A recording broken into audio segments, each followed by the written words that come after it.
जल्द हो सकता है योगी कैबिनेट का विस्तार। संगठन के बाद सरकार में भी पीडीए के काट की तैयारी।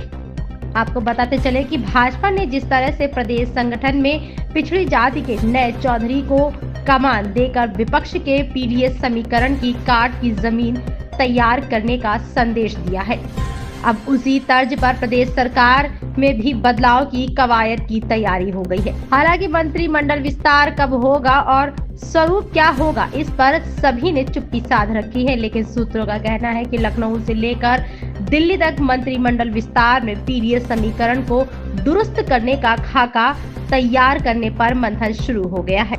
यूं तो मंत्रिमंडल विस्तार की चर्चा पिछले साल अक्टूबर में पार्टी के संगठन पर्व के आगाज के साथ हो गई थी, लेकिन इसकी तस्वीर पर अब तक धुंध छाई है। चूंकि संगठन पर्व का समापन हो चुका है और पार्टी का नया प्रदेश अध्यक्ष मिल गया है, इसलिए अब फिर से योगी 2 की टीम में बदलाव की चर्चा हो गई है। बदले की सियासत परिवेश में संभावित मंत्रिमंडल के बदलाव में सबसे ज्यादा चर्चा जाति समीकरण पर है।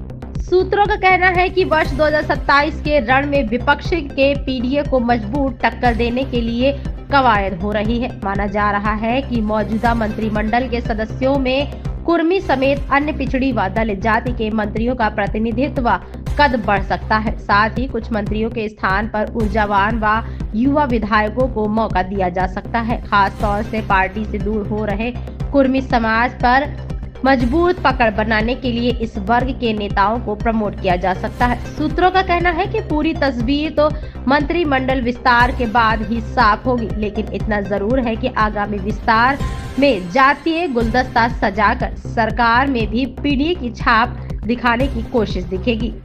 प्रदेश अध्यक्ष की जिम्मेदारी से मुक्त होने के बाद भूपेंद्र चौधरी का सरकार में समायोजन तय माना जा रहा है। चौधरी को सरकार में बड़ी जिम्मेदारी दी जा सकती है। इसके अलावा करीब आधे दर्जन नए चेहरों को मौका मिल सकता है। मंत्रियों की रिपोर्ट कार्ड की समीक्षा के आधार पर कई को संगठन में भी भेजा जा सकता है। मंत्रिमंडल विस्तार सुगबुगाहट शुरू हो के साथ ही दावेदार विधायकों ने दिल्ली की दौड़ लगानी शुरू कर दी है। सूत्रों का कहना है कि संभावित विस्तार में पीडीए पर फोकस के साथ ही क्षेत्रीय संतुलन बिठाने पर भी खास ध्यान रखा जाएगा।